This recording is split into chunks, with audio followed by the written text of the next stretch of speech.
Daniel, buenas tardes para todos y para todas.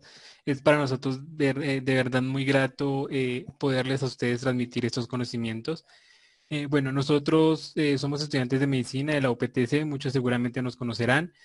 Actualmente estamos cursando la materia de psiquiatría y pues mi grupo está compuesto por Juan José Martínez, por Milton Erazo, por Yesenia Suárez, por Diana Ortiz, por Alejandra Niño y yo quien les habla, Camilo Torres Tavera.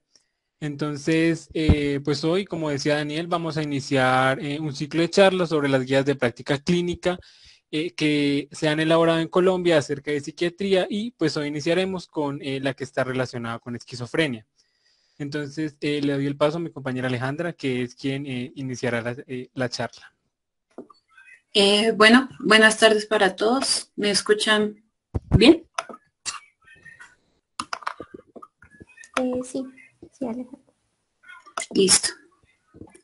Bueno, entonces, como lo venía diciendo Camila, entonces vamos a hablar sobre la guía práctica clínica para el diagnóstico, tratamiento e inicio de la rehabilitación psicosocial de los adultos con esquizofrenia.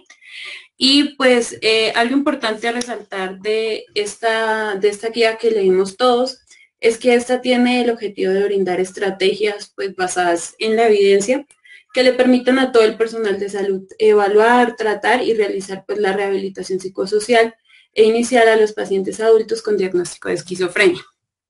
Teniendo esto en cuenta, entonces lo primero que vamos a hacer es hablar sobre la definición, la epidemiología, el diagnóstico, el curso y el pronóstico de la esquizofrenia. Lo primero que tenemos que decir es que la esquizofrenia es un trastorno mental grave e incapacitante del neurodesarrollo que suele comprometer las vías dopaminérgicas y cuyas manifestaciones clínicas se van a dar en la adolescencia o en la adultez temprana. Esta está caracterizada por la alteración del juicio de la realidad, las alucinaciones, las ideas delirantes y los trastornos cognitivos. En cuanto a su epidemiología, tenemos que decir que es la 17ª causa de años perdidos por discapacidad en el mundo y la 19ª en el caso de América Latina. Tiene una prevalencia anual del 1,4 al 4,6% por 1.000 habitantes y una incidencia entre el 0,16 al 0,42. Es muy importante tener en cuenta que la esquizofrenia es una enfermedad altamente discapacitante, ya que muchas veces los pacientes pues no pueden llegar a desarrollarse integralmente, tanto personal como profesionalmente, y muchas veces ellos dependen de los familiares, lo cual es pues una carga tanto individual como pues también para la familia de nuestros pacientes.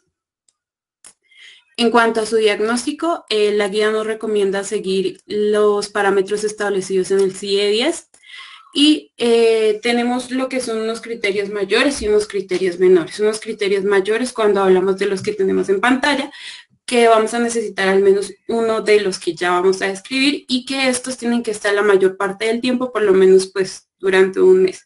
Entonces, el criterio A es la difusión del pensamiento. El criterio B son las ideas delirantes. Estas más que todo suelen ser paranoides, ya que pues puede ser que el paciente sienta que es controlado o que tiene una influencia por parte de agentes externos. El criterio C son voces alucinatorias que normalmente tienden a comentar o a discutir las acciones de nuestro paciente. Y el D son las ideas delirantes que suelen ser persistentes. Y estas son persistentes, pero son diferentes al entorno social y a la cultura en la que se desarrolla nuestro paciente. Por ejemplo, aquellos pacientes que refieren una posesión por parte de los extraterrestres, eso es algo que no es muy común dentro de nuestra cultura. En cuanto a los criterios menores, tenemos que estos tienen que haber por lo menos 2 para llegar a pensar pues en esquizofrenia. Lo primero son las alucinaciones. Estas alucinaciones suelen ser persistentes y pueden ser de cualquier modalidad. Pueden estar acompañadas de las ideas delirantes, ya estén estas estructuradas o no, y hay un claro contenido afectivo. Entonces puede estar acompañado de depresión, de ansiedad, de tensión. Los segundos son los neologismos, que son la creación de nuevas palabras a partir de las existentes o de unas totalmente nuevas. O también el paciente puede presentar un bloqueo en el pensamiento, lo cual va va a dar lugar pues a una incoherencia del pensamiento y a un lenguaje circunstancial. Una conducta catatónica de la cual pues vamos a describir más adelante, y unos síntomas negativos, que estos son muy importantes porque estos tienen un muy mal pronóstico cuando hay la aparición de estos síntomas dentro del cuadro clínico de cada persona, que normalmente son característicos del aplanamiento afectivo. Entonces vamos a tener un paciente que es apático, que es un paciente embotado o que tiene una incongruencia ideoafectiva. Cuando hablamos del aplanamiento afectivo, es aquellos pacientes que no manifiestan alguna clase de emoción, por ejemplo, a la hora de su discurso. Entonces, durante todo su discurso manejan un solo tono de voz o manejan una sola expresión facial sin que haya un cambio significativo en esta. También tenemos que tener en cuenta los criterios de exclusión, que son dos, principalmente. Lo primero, si hay cuadros de manía o de depresión, pues hay que asegurarnos de que los síntomas esquizofrénicos hayan aparecido antes de que se hayan manifestado los síntomas del humor. Y en el caso de que hablemos de un cuadro psicótico, es importante descartar que este no sea atribuible pues a una causa orgánica cerebral, alguna intoxicación por alguna sustancia, dependencia o también pues por la misma abstinencia. Bueno, también dentro de la guía nos definen 4 tipos de esquizofrenia. La primera es la paranoide. Entonces, en la paranoide lo que vamos a tener es un predominio de los delirios pues de tipo paranoide. Y en esta pues va a ser ideas o delirios que sean constantes. También es muy frecuente que se vea acompañada de alucinaciones auditivas y normalmente se ve la paranoide por alteraciones de la sensopercepción. También tenemos la efrénica o la que también se conoce como desorganizada, que esta va a tener importantes cambios afectivos, va a estar acompañada de delirios y alucinaciones, pero estos van a ser más fugaces, no van a ser tan permanentes como la paranoide. Y algo importante es que estos pacientes suelen tener un comportamiento irresponsable. Pueden tener conductas que pongan en riesgo su vida o también conductas que sean propias del autocuidado. Entonces es el paciente que no se baña, que no se viste y que suele tener ideas muy desorganizadas. También en la efrénica hay más predisposición al desarrollo de los síntomas negativos, pues lo cual es bastante importante por lo que ya hablamos del pronóstico. En cuanto a la catatónica, entonces estas son más perturbaciones de carácter psicomotor. Entonces son aquellos pacientes que mantienen una posición, una actitud forzada por un periodo de tiempo determinado.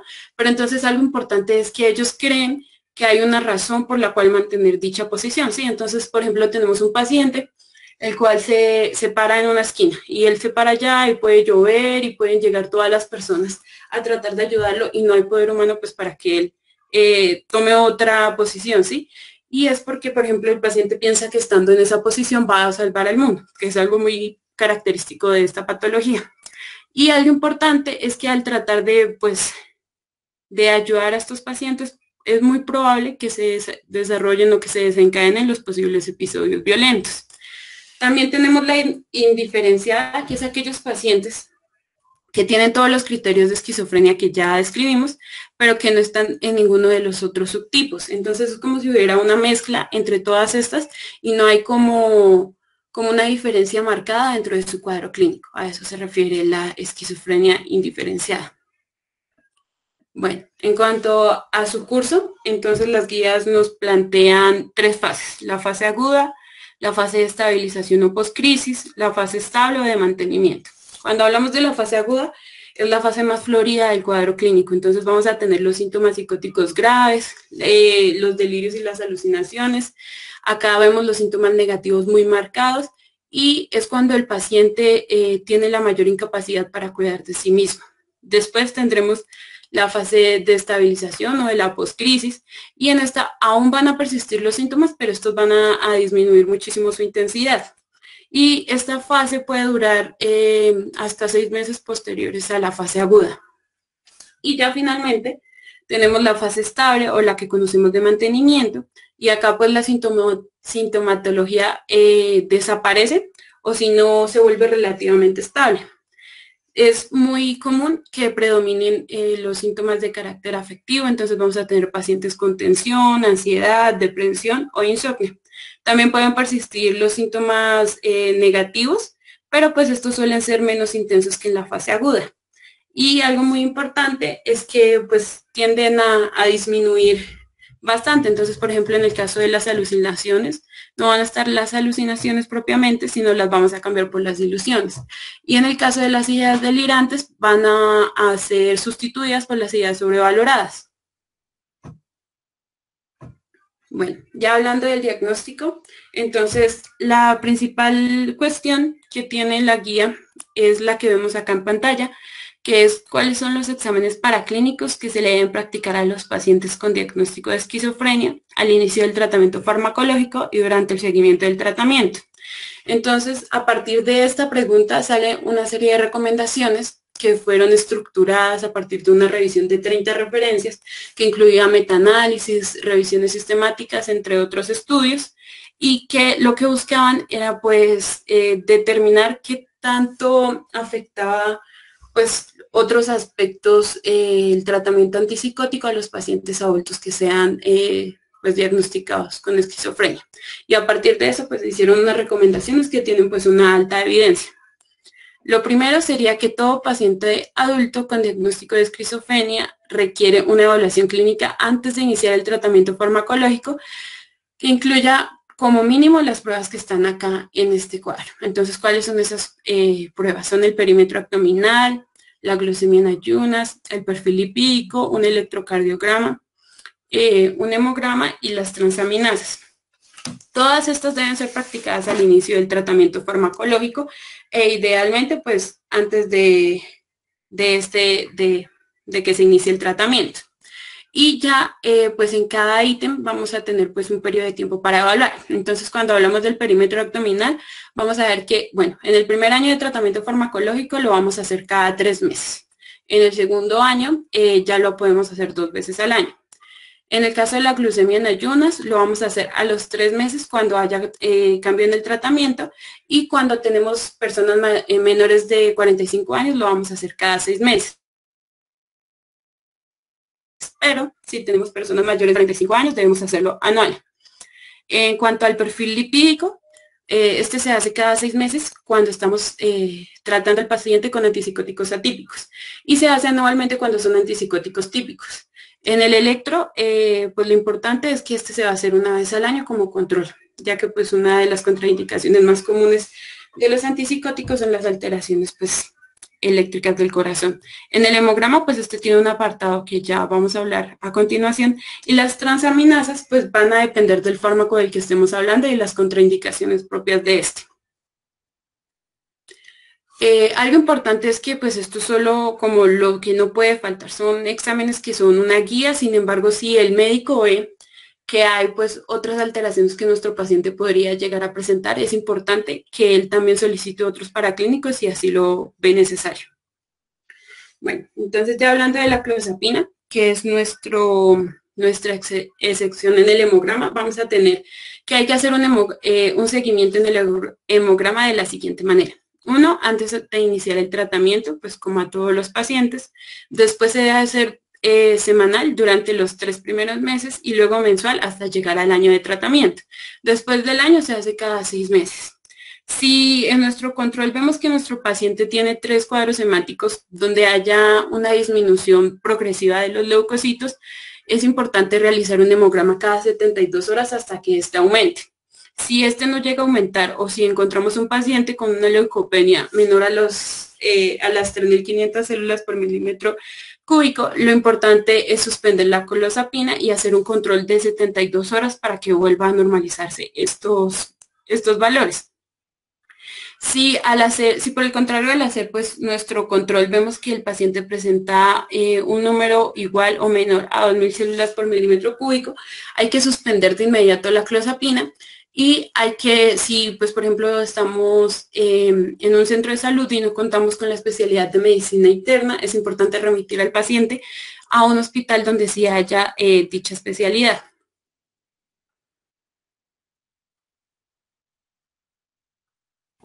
Listo. Para continuar, vamos a hablar acerca del tratamiento con antipsicóticos en la fase aguda del adulto con esquizofrenia. El objetivo de la guía de la práctica clínica es responder una pregunta muy frecuente, que es ¿cuál es ese antipsicótico más seguro y efectivo para obtener mejoría y remisión de los síntomas para el tratamiento de pacientes adultos que hayan sido diagnosticados de esquizofrenia en la fase aguda de la enfermedad? Por eso es muy importante ¿lo puedes pasar, Alejandra, por favor? Después de una revisión sistemática que se realizó en la guía práctica clínica, se agrupó tanto antipsicóticos de primera como segunda generación en aquellos que presentó una mejor eficacia frente a los síntomas psicóticos, en los que se encuentra la clozapina, olanzapina, risperidona, seguido de ciprasidona, amisulprida, así como paliperidona y finalmente haloperidol, quetiapina y aripiprazol. Así como agruparon aquellos antipsicóticos que tienen mejor eficacia frente a los síntomas psicóticos, también encontramos aquellos en cuanto a efectos secundarios, como en el caso de los que desencadenan síntomas extrapiramidales, como son el haloperidol, risperidona, ciprasidona y también encontramos la clozapina. En los que están relacionados con el aumento de peso, se asoció principalmente la paliperidona, risperidona y quetiapina. ¿Puedes pasarlo, por favor? Después de hacer esta agrupación, también es muy importante hacer comparaciones entre estos antipsicóticos, como es la clozapina y la paliperidona tienen una mejor evidencia en cuanto a la eficacia para los síntomas psicóticos, a diferencia del haloperidol y la quetiapina. Es importante resaltar que el haloperidol y la clozapina son antipsicóticos que tienen un mayor porcentaje de abandono al tratamiento, principalmente por los pacientes. Esto se debe porque pues, desencadena múltiples efectos secundarios. Y la clozapina y paliperidona pues tuvieron una mejor evidencia en cuanto a uno de los efectos secundarios más importantes o muy importantes dentro de los antipsicóticos, que es la somnolencia. ¿Puedes pasar, por favor? Hay que tener en cuenta unas recomendaciones cuando hablamos de tratamiento de antipsicóticos en el paciente con esquizofrenia en fase aguda. Una de ellas es, tenemos que prescribir un antipsicótico a todo paciente adulto diagnosticado con esquizofrenia en la fase aguda, seguido de elegir el tipo de fármaco teniendo en cuenta el perfil de sus efectos secundarios, así como la condición clínica propia del paciente y tener en cuenta antecedentes de respuesta previa a antipsicóticos, que es muy común. Dentro de los efectos adversos potenciales a considerar, se debe tener en cuenta los más críticos. Entonces, cuando se prescribe la clozapina, se debe tener en cuenta un efecto que es la agranulocitosis, así como las convulsiones. Por esta razón, no se recomienda prescribir clozapina en aquellos pacientes diagnosticados con esquizofrenia que además tienen alteraciones hematológicas o tienen historial de convulsiones.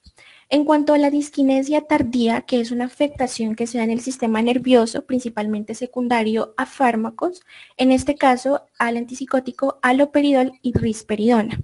Entonces lo que va a causar es que el paciente tenga movimientos involuntarios, como son muecas y parpadeos, muy frecuentes. Un efecto adverso muy frecuente en el grupo de los antipsicóticos es la hiperprolactinemia, en lo que se encontró una relación directa con el haloperidol, risperidona y paliperidona. En cuanto a la prolongación del intervalo QT, se encontró una relación con el haloperidol, risperidona y amisulprida.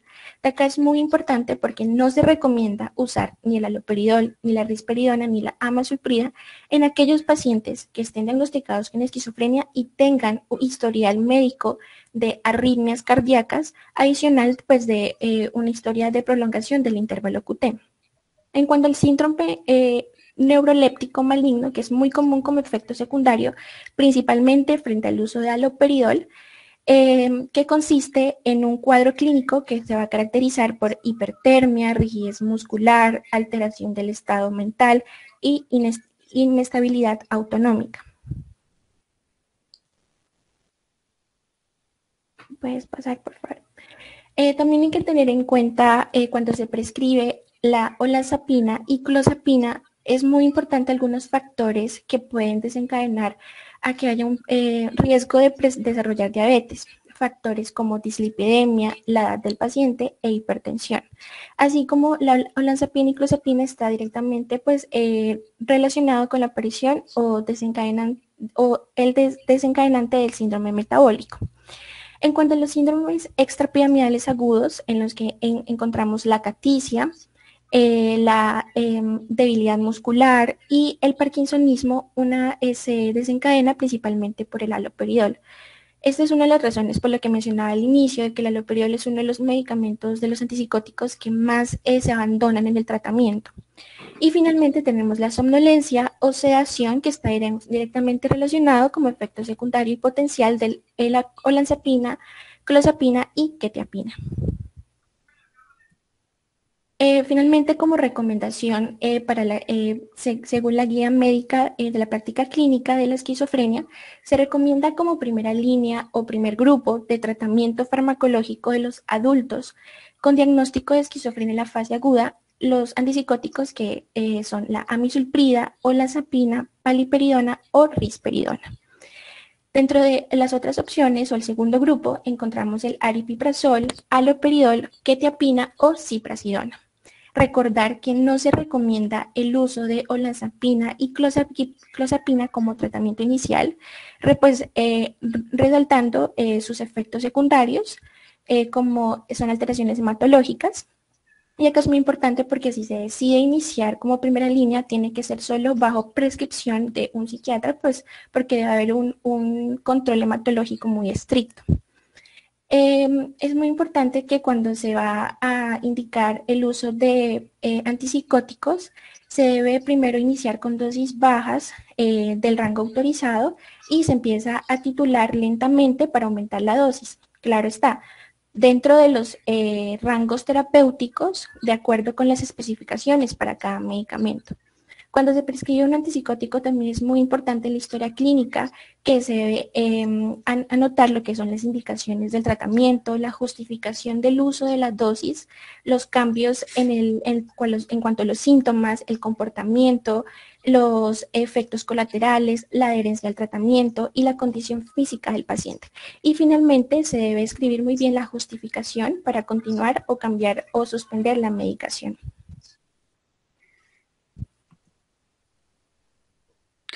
Bueno, una vez hablando ya de los antipsicóticos, pues nos vamos a referir a cuál es el tratamiento farmacológico del paciente que se encuentra con una conducta violenta, agresiva o en el riesgo inminente de agitación. Como sabemos, pues tenemos los diferentes tipos de contención, iniciando por la contención verbal, en la que pues, se puede hacer si la pérdida del control no es total por el paciente. Entonces, pues, tendremos establecer un tipo de diálogo con lo que podríamos tranquilizar. Segundo, pues, tendremos la contención farmacológica, que pues profundizaremos un poquito más adelante, en la que sí es necesario administrar una sustancia al cuerpo para calmar esa conducta. Y como último recurso, tenemos la contención física, que precisamente pues si estamos con una conducta violenta y agresiva por parte del paciente, lo último que queremos es que haya una autoagresión o que también pues agreda al personal de salud. Siguiente.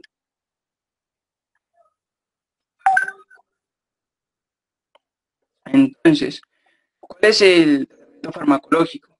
O pues, ¿cuál sería la intervención farmacológica más efectiva? Y de hecho, pues, las diferentes investigaciones y las comparaciones que se hacen es, por ejemplo, manejar haloperidol con un placebo, olanzapina con un placebo o solo benzodiazepinas. Y finalmente, la conclusión de la evidencia y además sumándole la experiencia profesional, lo más adecuado sería utilizar los antipsicóticos en compañía de benzodiazepinas. Por ejemplo, se lo hace con haloperidol más benzodiazepina parenteral, una benzodiazepina parenteral sola o el haloperidol solo. Por ejemplo, para Colombia se utiliza haloperidol más midazolam. Como también hubiesen otras fuentes de información que establecieron que la olanzapina, por ejemplo, también tiene unos buenos efectos. Entonces podríamos administrar una olanzapina intramuscular como primera línea, recordando siempre que necesitamos de un psiquiatra 24 horas en la institución. Como ya lo dijo nuestra compañera, la olanzapina no es un medicamento que se pueda tomar de primera línea y administrarlo así nada más.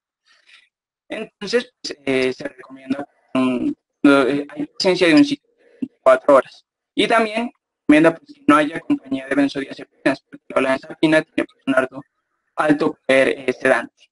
También, en las mismas condiciones que un psiquiatra hace 24 horas en la institución, podríamos administrar ziprasidona como medicamento de segunda línea. Siguiente.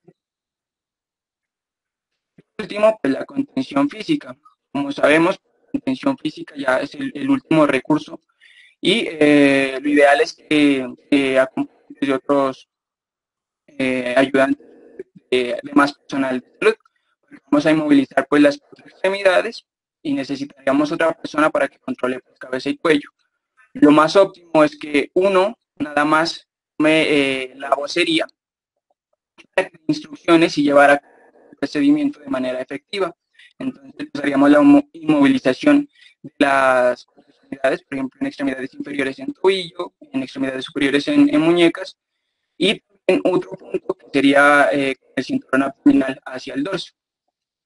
También hay otras protecciones como mallas en manos para pues, evitar el mayor riesgo posible. Siguiente. Una vez pues, nosotros estamos prescribiendo todo lo que serían los antipsicóticos, también debemos tener las estrategias para prevenir los efectos adversos más frecuentes de los mismos. Tenemos el aumento de peso, la distonía aguda con las contracciones musculares involuntarias que luego pueden tornarse incluso hasta la torsión de extremidades, la caricia con la inquietud motora, sobre todo en extremidades inferiores, y el parkinsonismo con los temblores involuntarios. La caricia y el parkinsonismo, como parte de todo el espectro del extrapiramidalismo que se produce el uso de antipsicóticos. ¿Siguen? Entonces, ¿cuáles serían las recomendaciones para cada uno? Aquí están ordenadas. Lo primero que deberíamos hacer hasta el último paso. Entonces, si tenemos un aumento de peso donde el índice de masa supera los 25 kilogramos por metro cuadrado pues, en el paciente, lo más adecuado sería hacerle un acompañamiento psicoterapéutico y también por nutricionista. Si no funciona, deberíamos iniciar también un manejo con quimioterapia y en caso de que las dos anteriores realmente no resulten, pues podríamos hacer el cambio de antipsicótico a uno de menor riesgo. En cuanto a la caricia, se ha demostrado que no se deben prescribir beta-bloqueadores y lo ideal sería disminuir la dosis del antipsicótico o administrar también una benzodiazepina acompañante, por ejemplo, lorazepam. En cuanto a la distonía aguda, pues podemos administrar el biperideno o el triexifenidilo. Nos ayudaría pues, a controlar la sintomatología, al igual que el parkinsonismo, pues en inicio disminuir la dosis del antipsicótico o luego también administrar biperideno o difenhidramina para controlar todo lo adecuado a lo que sería el espectro del extrapiramidalismo.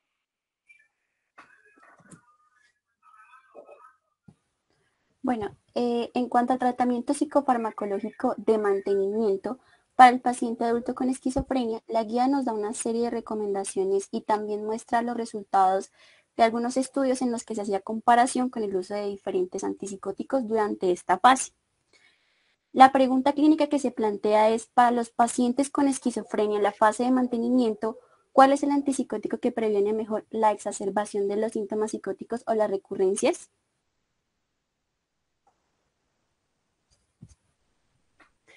Lo primero es que se muestran como tal los resultados que se hicieron comparando un grupo placebo con un grupo en el que se usaron antipsicóticos. Los resultados fueron que en el grupo de antipsicóticos se encontró un menor riesgo de recaídas y un menor riesgo de hospitalizaciones.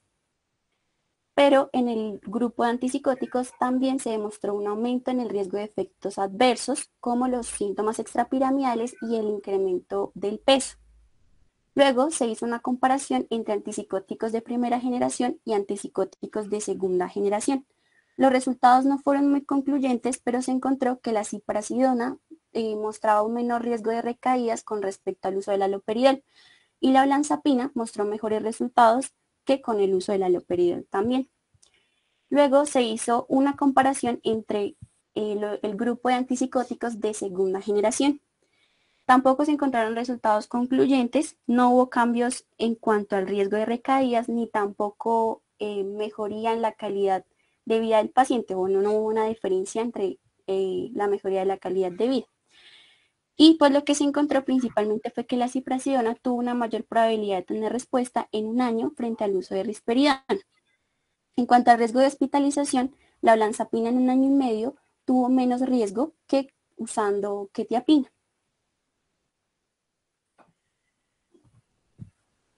Como recomendaciones que nos da la guía, la primera es que siempre va a ser preferible el tratamiento continuo frente a una dosificación intermitente. Segundo, uso de dosis estándar frente a dosis muy baja, siendo una dosis muy baja menos de la mitad de la dosis estándar. Pero aquí la guía, digamos que hace una aclaración en que el médico psiquiatra puede considerar bajar las dosis teniendo en cuenta algunas consideraciones especiales derivadas del contexto clínico del paciente.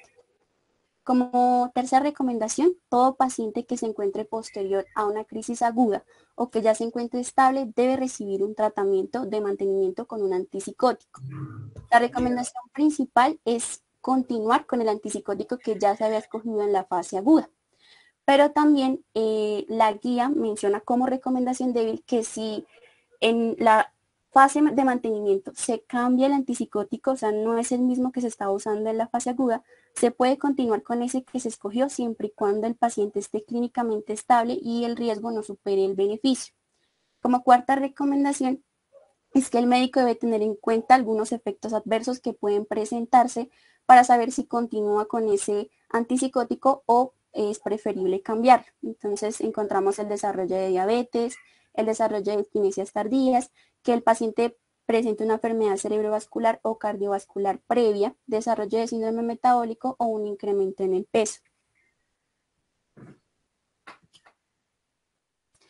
En cuanto al tratamiento de mantenimiento, también se hace mención a los antipsicóticos de depósito.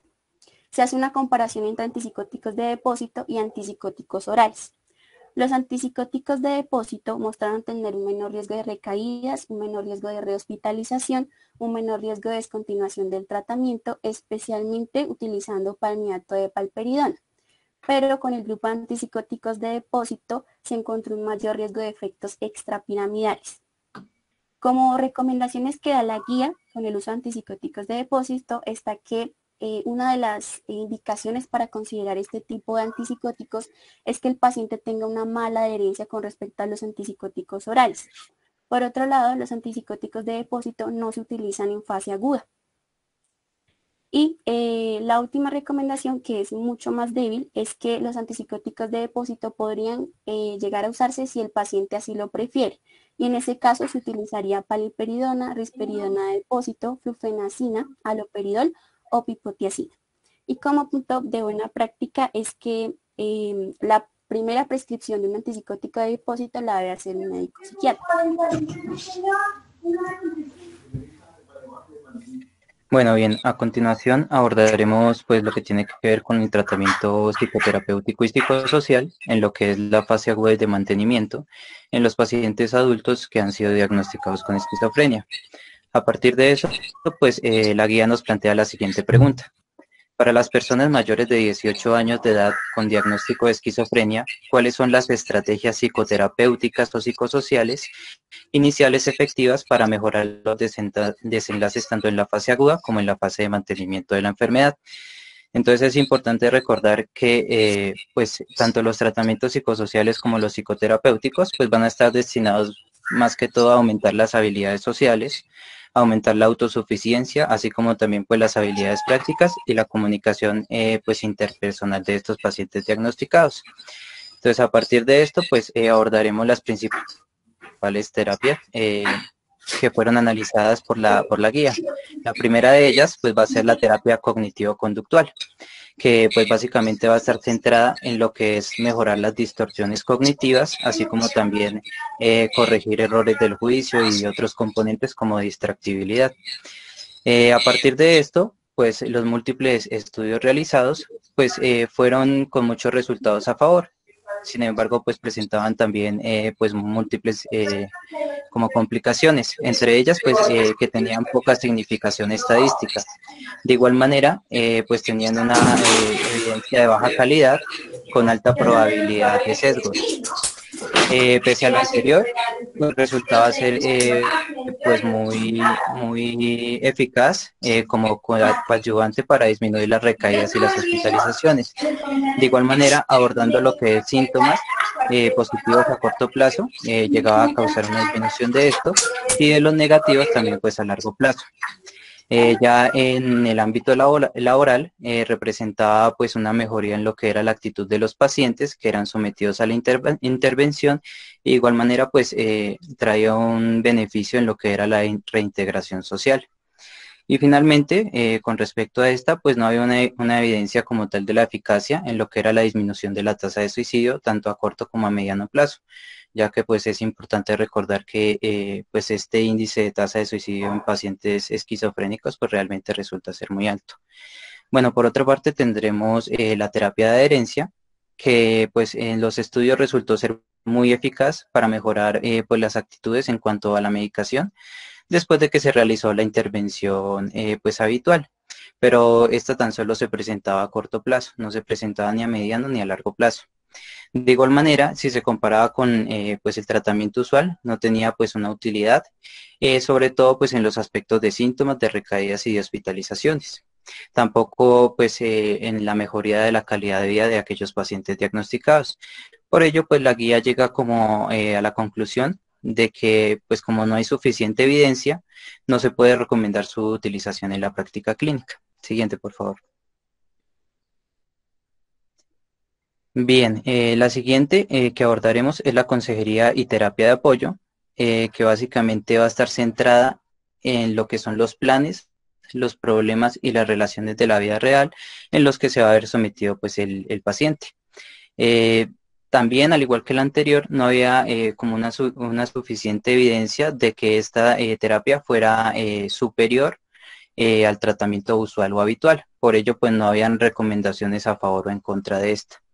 Ya abordando otra terapia, la terapia de familia, pues básicamente, a diferencia del anterior, resultaba ser muy superior a lo que era el tratamiento usual, sobre todo en lo que eran las prevenciones de las recaídas, tanto a mediano como a corto plazo, en la disminución de la carga familiar y pues en la mejoría de la adherencia al tratamiento. Entonces, pues es importante tener en cuenta lo de la carga familiar, ya que pues va a haber múltiples repercusiones tanto económicas como sociales, no solo para el paciente, sino también para la familia. Entonces, pues lo que se busca básicamente es que como que la familia se involucre también con la enfermedad, con el paciente, que logre identificar y evitar aquellas situaciones que pues resulten potencialmente problemáticas. Sin embargo, pues también la calidad de la evidencia resultó ser muy baja y no se podía concluir pues mucho acerca de la eficacia como tal de esta intervención. Pese a esto, pues debido a las múltiples aspectos positivos que tenía esta, pues sí se recomendaba emplearla en la práctica clínica. Otra de las modalidades importantes que abordaba la guía es la psicoeducación, que resultaba ser eficaz en los múltiples estudios ante los síntomas globales de la esquizofrenia, ante la prevención de las recaídas y de las hospitalizaciones, así como también del funcionamiento social, de la calidad de vida y de la carga familiar, entre otros aspectos. De igual manera, como en muchos de estos estudios, como podemos darnos cuenta, la calidad de la evidencia resultaba ser muy baja. Sin embargo, también al tener varios aspectos positivos, se podía recomendar su uso. Siguiente, por favor.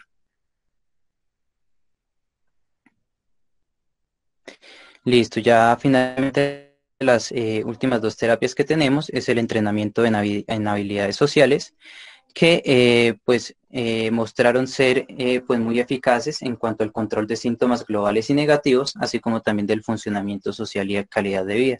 Acá quiero hacer especial énfasis en lo que es el funcionamiento social, ya que pues además de los síntomas tanto positivos como negativos y demás que conocemos pues de esta patología, pueden llegar a existir otros síntomas que pueden llegar a afectar la relación del enfermo con otras personas. Entre ellas, pues pueden ser cosas tan sencillas como lo de la ausencia del contacto ocular, pues unas muecas faciales extrañas, una carencia de la espontaneidad, de igual manera una disminución en la percepción de las emociones de las otras personas. Entonces, en este sentido, pues resultaría ser muy eficaz para mejorar ese funcionamiento social y de la mano, pues estaría lo que es la calidad de vida del paciente. A esta sí la guía la recomiendo totalmente, su uso en la práctica clínica. Bueno, y finalmente la terapia ocupacional. Esta va a estar centrada en lo que es ayudar a los pacientes a que recuperen las habilidades que poseían pues anteriormente y pues a que desarrollen como nuevas habilidades. Mm, al igual que las anteriores, la calidad de la evidencia resultó ser pues muy baja y de igual manera pues muy contradictoria. Pese a esto, pues es una de las terapias que pues sigue siendo pues altamente utilizada, pero de igual manera pues muy poco evaluada. Entonces la guía opta por no recomendar ni contraindicar pues esta intervención, ya que va a depender pues mucho del paciente. Siguiente, por favor.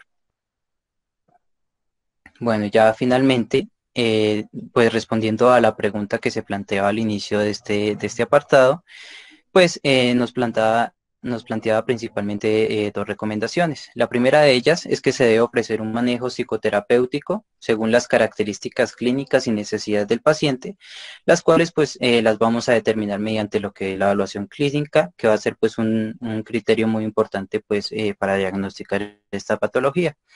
Y por otra parte, también se recomienda ofrecer la psicoeducación, la terapia cognitivo-conductual, el entrenamiento en habilidades sociales pues las intervenciones familiares, ya que pues pese a que pues tuvieran una calidad de evidencia muy baja, pues tenían muchos aspectos positivos y los resultados básicamente pues resultaban a favor de la mejoría del paciente. Siguiente, por favor.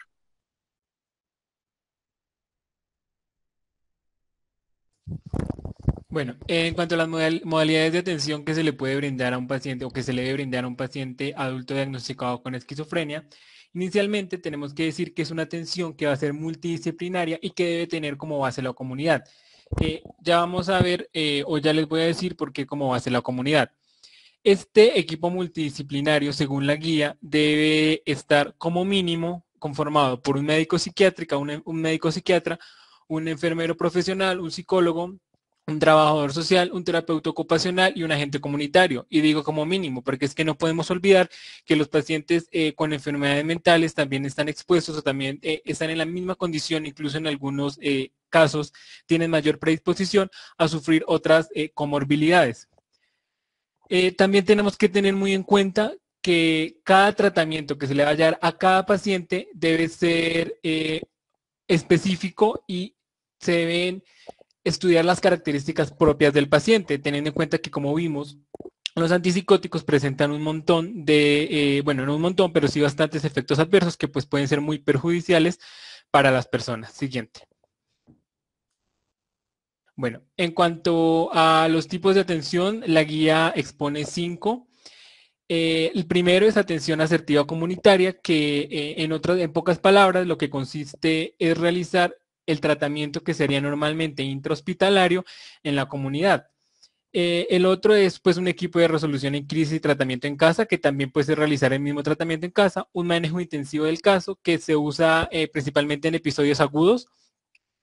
También tenemos equipos de salud mental comunitaria y hospital día transicional. Este último es muy importante y muy interesante porque lo que hace es que el paciente, bueno, hacer que el paciente sea como parte activa de su proceso de tratamiento. Entonces no es como decirle simplemente usted es un enfermo o usted sufre un trastorno mental, entonces nosotros, pues nuestra preocupación es tratarlo y ya. No, es decirle al paciente, hacer que el paciente sea consciente de que sufre un trastorno y que pues es algo a lo que cualquier persona podría sufrir, que no es nada malo, no es nada del otro mundo, y pues que esto, entre otras ventajas, va a disminuir el estigma y va a hacer que el paciente pues sea como más consciente de su enfermedad y va a tener una mejor adherencia al tratamiento. Es muy importante a la hora de seleccionar un tipo de atención, especialmente cuando se van a realizar en la comunidad o en el hogar, que el paciente tenga una buena red de apoyo, porque si no la tiene, pues lo más recomendado es hacer un tratamiento intrahospitalario. Siguiente, por favor. Bueno, también es muy importante realizar seguimiento clínico al paciente, bueno, en el momento en el que inicie el tratamiento y durante pues el transcurso del tratamiento. Este seguimiento pues se basa en, primero, vigilar que el paciente pues no consuma sustancias psicoactivas, cigarrillo y alcohol. También pues vigilar sus comportamientos sexuales y vigilar pues el sobrepeso, el índice de masa corporal, especialmente cuando se trata de un paciente con clozapina, y en general pues verificar o estar vigilando los efectos adversos que me puede generar un medicamento, porque pues recordemos que estos efectos adversos pueden generar molestias en el paciente y esto va a producir que el paciente no tenga buena adherencia al tratamiento y por lo tanto pues mayor cantidad de recaídas. Bueno, también cuando el paciente está en hospitalización se debe realizar al menos al día un control por parte de psiquiatría. Siguiente.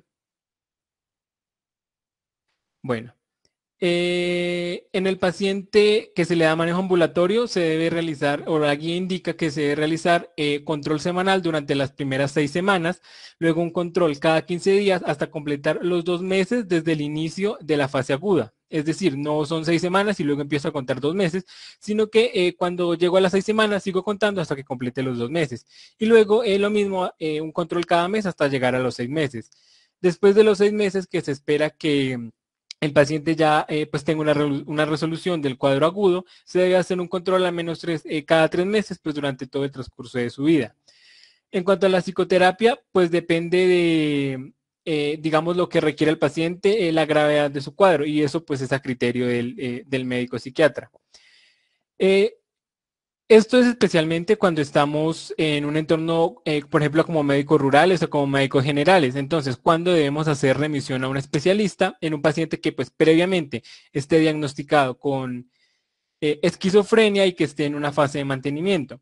Se debe indicar cuando el paciente tenga riesgo suicida, cuando tenga, si se identifique una riesgo suicida, ya sea tanto el pensamiento, digamos, que el paciente planee o que pues haya intentado consumarlo. También cuando hay un consumo activo de sustancias, incluida pues el alcohol, y si hay reactivación de síntomas psicóticos. Siguiente, por favor.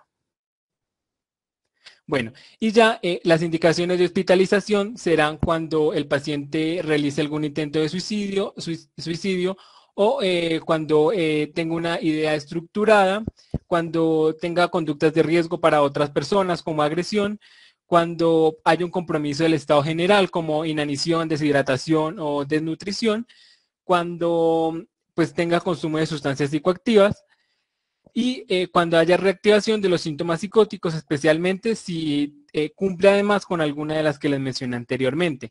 También esto es muy importante, sobre todo para tenerlo en cuenta en nuestro entorno, y es cuando las condiciones, bueno, el paciente está en un manejo ambulatorio, pero las condiciones, digamos, de la red de apoyo que le brinda la familia no son las más favorables.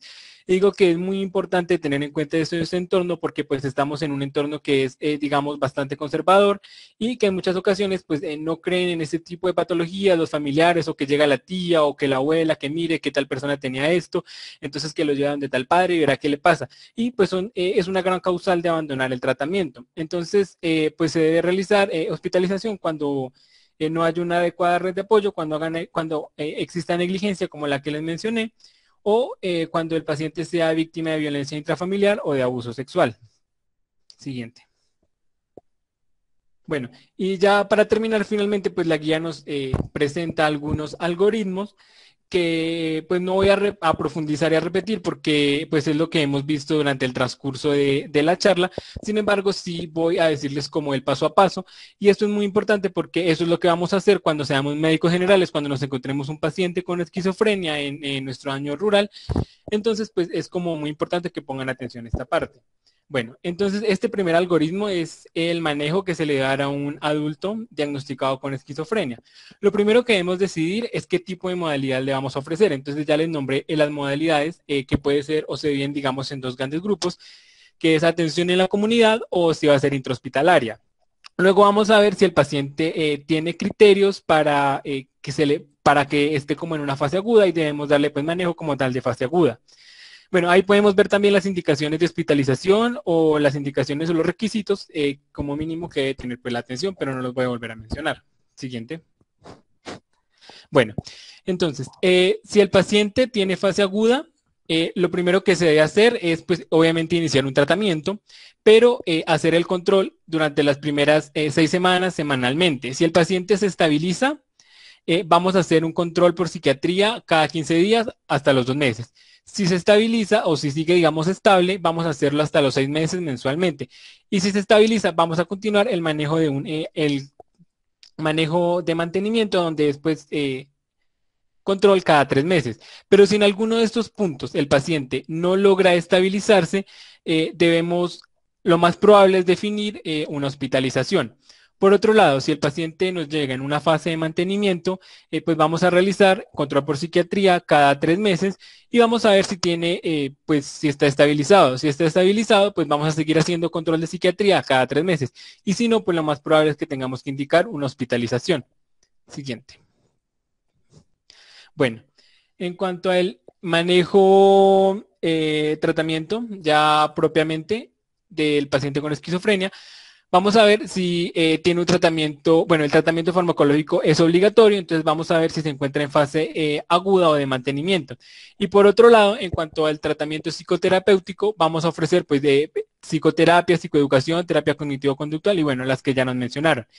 Luego vamos a definir si el paciente está en fase aguda o fase de mantenimiento. Siguiente. Bueno, si está en fase aguda, debemos escoger inicialmente un antipsicótico del grupo número 1. Evaluar si tiene efectos secundarios a corto o largo plazo que puedan perjudicar al paciente. Como por ejemplo, a un paciente que tenga sobrepeso, pues no le vamos a dar de entrada clozapina. Luego vamos a iniciar con la dosis más baja y vamos a ir titulando, incrementando hasta que logremos alcanzar un rango terapéutico que sea efectivo para el paciente. Luego vamos a evaluar entre las 4 y las 6 semanas si la dosis es como, si es tolerable, si le pues surge efecto al paciente, si le sirve. Si obtiene una respuesta adecuada, vamos a evaluar si tiene efectos secundarios o no. Si no tiene, pues continuamos con este medicamento pues en fase de mantenimiento. Pero si tiene efectos indeseados o si no le surge efecto, si no hemos utilizado otros de primera línea, pues vamos a volver a utilizar otros de primera línea. Pero si ya los utilizamos, pues vamos a utilizar uno de segunda línea. Si ya hacemos la misma evaluación, efectos adversos, control en la 4 y 6 semanas, si sirve, evaluamos efectos adversos y continuamos. Y si no, vamos a utilizar otro de segunda línea. Y por otro lado, si estamos en la fase de mantenimiento, pues vamos a continuar el manejo con antipsicótico que viene, que pues le viene funcionando, porque si está en fase de mantenimiento es porque le está funcionando. Si tiene buena adherencia al tratamiento, entonces continuamos con el antipsicótico normal, evaluamos cada 3 meses y seguimos en la fase de mantenimiento. Y si no, podemos escoger un medicamento del grupo 3 y realizar lo mismo, controles cada 3 meses. Siguiente. Bueno. En cuanto al algoritmo o algunas situaciones especiales, la primera que vamos a mencionar es si presenta conducta violenta o agitación psicomotora. Entonces recordemos que la primera contención que debemos hacer es la contención verbal. Si esta contención verbal funciona, entonces no están indicados medicamentos, se evalúan indicaciones de hospitalización. Bueno, no están indicados medicamentos, digamos, en primera instancia para controlar al paciente, porque pues obviamente hay que darle un medicamento para mantenerlo estable. Y por otro lado, si no funciona la contención verbal, vamos a ver si el psiquiatra cuenta, si el hospital cuenta o el centro de salud con un psiquiatra que esté las 24 horas. Si está las 24 horas, le vamos a indicar olanzapina o ciprasidona intramuscular. Y si no, vamos a considerar otros tipos de manejo. Y por otro lado, si el paciente, otra condición especial es que requiera uso de dosapina, entonces, bueno, recordemos que solo el psiquiatra puede indicar este medicamento. Lo que vamos a hacer es lo que hacemos con todos los antipsicóticos, iniciar a la dosis más baja hasta que logremos un rango terapéutico y vamos a tomar un hemograma. Siguiente. Bueno, en el hemograma vamos a hacer un control semanal durante los primeros 3 meses, luego mensual hasta el año y luego semestral hasta pues el primer año. Si presenta cualquiera de los siguientes síntomas que les voy a mencionar a continuación, pues debemos hacer algo al respecto. Entonces, si se evidencia una leucopenia en 3 hemogramas, pues debemos realizar un hemograma cada 72 horas hasta que se aumente el recuento. Si esta leucopenia es menor a 3.500 células por milímetro cúbico, vamos a suspender la dosapina y realizar un hemograma cada 72 horas hasta que se nivele los niveles de leucocitos. Y si el recuento va a ser menor a 2.000 células, vamos a suspender la clozapina, vamos a remitir a un centro de mayor nivel que cuente ya sea con médico interno o con hematólogo. Siguiente. Y bueno, ya el último pues es en cuanto a los efectos adversos que presenta el paciente. Entonces, pues mi compañera lo explicó muy bien, no voy a profundizar en esto. Lo que debemos hacer es pues inicialmente, si presenta efectos adversos, pues en el caso, por ejemplo, de los que tienen o tienen riesgo de aumentar el índice de masa corporal, hacer un acompañamiento psicológico y nutricional para ver si con estas medidas pues podemos mejorar las condiciones del paciente. Si podemos, pues bien, seguimos con ese tratamiento, pero si no se puede, pues es necesario cambiar el medicamento. Bueno, en esto también es importante iniciar con metformina. Y en otros casos, pues lo que vamos a hacer es ya sea disminuir las dosis, obviamente una dosis que sea pues efectiva terapéuticamente, y si no funciona a pesar de esto, pues vamos a cambiar el antipsicótico. En el caso de las distonías podemos usar viperidino y si persisten las distonías, pues tenemos que suspender también el medicamento. Y en cuanto al parkinsonismo, finalmente, pues inicialmente vamos a disminuir la dosis del antipsicótico. Si persiste, vamos a usar viperideno, y si persiste, pues definitivamente hay que hacer un cambio del antipsicótico. Siguiente. Bueno, y ya para cerrar, pues recordar que los pacientes, es algo muy importante y que solemos olvidar, es que los pacientes pues también están en riesgo de sufrir cualquier enfermedad y que debemos pues tenerlos vigilados siempre. Y ya pues muchas gracias, esperamos haya sido de su agrado.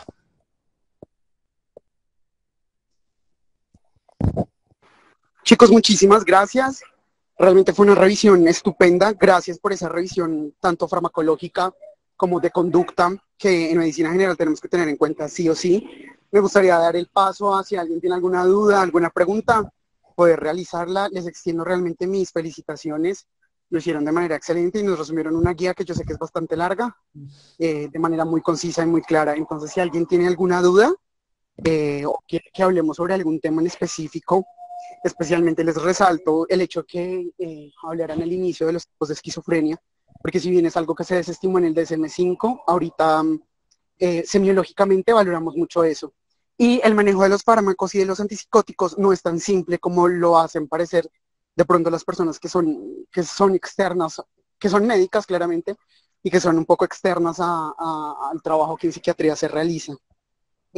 Como vimos, hay muchísimas contraindicaciones que pueden llegar a aparecer en estos pacientes y que tenemos que seguir sí o sí desde los primeros niveles. Entonces, estas son las cosas que absolutamente todo médico y médica debe saber, de al menos pacientes adultos con esquizofrenia. Entonces, si alguien quiere tomar la palabra, preguntar, este es el momento. Bueno, si no hay ningún comentario, de nuevo, gracias chicos y chicas. Les invitamos la otra semana, vamos a tener una actualización en trastorno afectivo bipolar. Y el domingo vamos a hacer una revisión farmacológica. La siguiente revisión de guía de práctica clínica será dentro de 2 semanas para hablar sobre alcoholismo. Entonces, de nuevo, muchísimas gracias al grupo, lo hicieron de manera estupenda y gracias, porque esto nos va a permitir crecer muchísimo como estudiantes, como profesionales y demás. Gracias. Gracias a ti por la invitación. Con todo gusto.